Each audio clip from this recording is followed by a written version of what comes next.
¿Piensas que el paisaje es un género acabado? En este vídeo voy a intentar demostrarte lo contrario.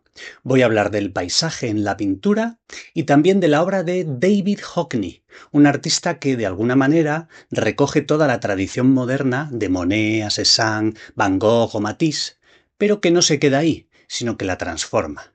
Y nos demuestra que pintar paisajes sigue siendo algo actual y muy relevante. Curiosamente, el paisaje es un género relativamente tardío en la pintura occidental. Durante siglos la naturaleza fue solo un decorado, un fondo para escenas religiosas o mitológicas. Para que el paisaje se convirtiera en un tema en sí mismo, tuvo que cambiar la forma de pensar, y eso llevó tiempo. En el Renacimiento empieza a ganar importancia, pero todavía como relleno, como acompañamiento. Es en los siglos XVI y XVII, especialmente en el norte de Europa, en los Países Bajos, cuando el paisaje se independiza y se convierte en protagonista. En el siglo XVIII encontramos paisajes más idealizados, escenas equilibradas, casi teatrales, donde la naturaleza aparece ordenada, incluso domesticada. Y en el siglo XIX todo cambia.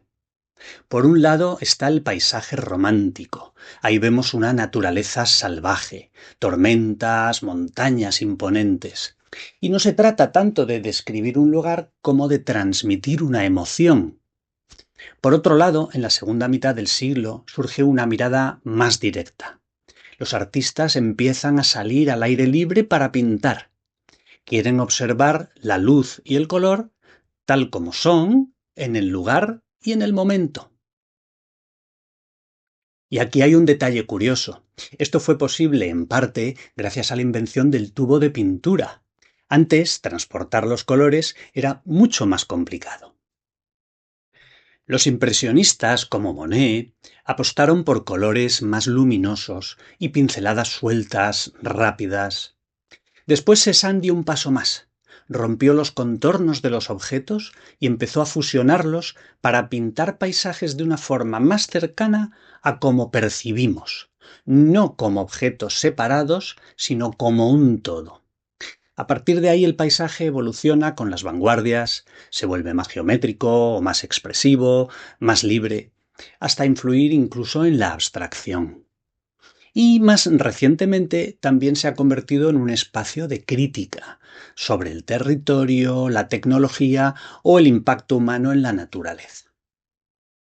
Y ahora sí te hablo de David Hockney, uno de mis pintores contemporáneos favoritos, no solo por lo que pinta, sino también por lo que dice acerca de la pintura y de las imágenes en general. A principios de los años 2000, tras vivir mucho tiempo en California, vuelve al Reino Unido, de donde es, y retoma el paisaje con una intensidad sorprendente. Pero no lo hace por nostalgia, lo hace para responder a una pregunta muy simple en apariencia. ¿Cómo vemos? Porque ver no es tan evidente como parece. Estamos rodeados de imágenes, fotografías, cine, pantallas, y hemos acabado creyendo que vemos el mundo como una cámara. Pero Hockney insiste en que no es así. Ver es un proceso, es algo activo. Movemos los ojos constantemente y nos movemos nosotros mismos. Y todo esto ocurre en el tiempo, no en un instante. Y por eso precisamente aquí aparece otra cuestión importante. En un mundo saturado de imágenes, ¿puede la pintura aportar algo distinto? Su respuesta, la respuesta de David Hockney, es clara, sí. Y no consiste en alejarse de la pintura, sino en profundizar en ella. Algo que hace concentrándose en pintar la naturaleza. En sus paisajes de las últimas décadas, Hockney trabaja con una idea muy concreta, que el paisaje, precisamente porque parece un tema agotado, es el lugar perfecto para explorar lo esencial: el color, el espacio, el tiempo, la percepción. Por ejemplo, en sus series sobre la primavera. Y a propósito, Hockney tiene este libro, No se puede detener la primavera, escrito en colaboración con Martin Gayford a partir de sus conversaciones el año de la pandemia, mientras Hockney vivía en una casa en Normandía, rodeada del campo, árboles, estanques, que pintaba y dibujaba sin parar. En parte es un libro biográfico, pero tiene muchas reflexiones interesantísimas sobre pintura, la creación de imágenes y la idea de mirar más y mejor el mundo que nos rodea y reflejarlo en cuadros y dibujos. Volviendo a sus series sobre la primavera, sobre la llegada de la primavera. En el Reino Unido, la primavera no llega de golpe, es un proceso lento. Y eso es lo que pinta, el cambio. Una y otra vez, los mismos caminos, los mismos árboles, en días distintos, con luz diferente. No hace solo un cuadro, porque no busca una imagen definitiva que lo explique todo de una vez. Eso no es posible. Lo que busca es una experiencia acumulada. Si miras sus cuadros, verás colores muy intensos, verdes brillantes, rosas y violetas saturados, amarillos potentes.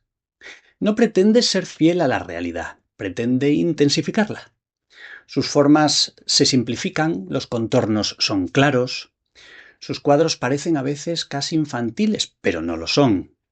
Todo está construido para guiar tu mirada. El espacio también se transforma. Caminos que se curvan exageradamente, ritmos en los árboles, patrones repetidos. Nada es casual, porque como Cézanne no está pintando todo lo que vemos, está pintando cómo lo vemos. Y aquí entran los medios, donde Hockney es un innovador, porque no se limita al lienzo tradicional. Trabaja con composiciones de múltiples paneles que le permiten agrandar la imagen y que obligan al espectador a moverse, a recorrerla, a verla en el tiempo, como si estuviera en medio de la naturaleza. Además de pintura, óleos, acrílicos, también utiliza herramientas digitales como el iPad. No como un capricho, sino como una forma de capturar rápidamente lo efímero, la luz, las nubes, la lluvia, el amanecer y el atardecer. Incluso ha creado obras que solo se pueden experimentar caminando a lo largo de ellas, junto a ellas. Porque para él ver nunca es algo estático. En el fondo todo esto conecta con una idea muy clara. La visión no es única ni fija, es activa, cambiante y múltiple. Y esto nos devuelve al principio. ¿Es el paisaje un género acabado? Puede parecerlo, sobre todo en un mundo saturado de imágenes, de fotos, de vídeos y también en un medio, el arte contemporáneo, donde muchas obras se apoyan en el discurso, la crítica o la ironía. Y todo eso tiene su lugar, pero la propuesta de Hockney va por otro camino, más simple en apariencia, y quizá por eso más radical y universal. Él defiende que la experiencia directa sigue importando, que mirar sigue siendo significativo, que la visión es lo que construye nuestro mundo, y que la pintura todavía puede enseñarnos a ver más y mejor. En un mundo lleno de imágenes rápidas, hechas para consumirse casi sin prestarles atención, Hockney propone lo contrario: pararse, mirar y pintar.